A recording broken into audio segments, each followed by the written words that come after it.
第55章，不小心。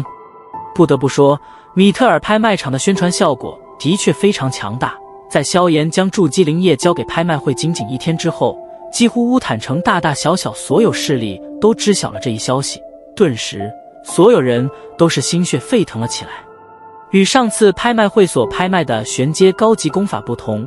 那种天价物品只有屈指可数的几大势力够资格拍买，其他实力较弱的势力都只得望洋兴叹。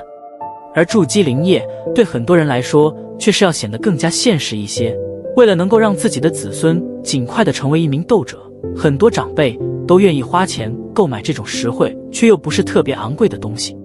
当筑基灵液在乌坦城中传得沸沸扬扬之时，身居家族中的萧炎也是逐渐听到一些风声，看着区区7瓶并不纯净的筑基灵液被闹得这般隆重，他在惊愕的同时也是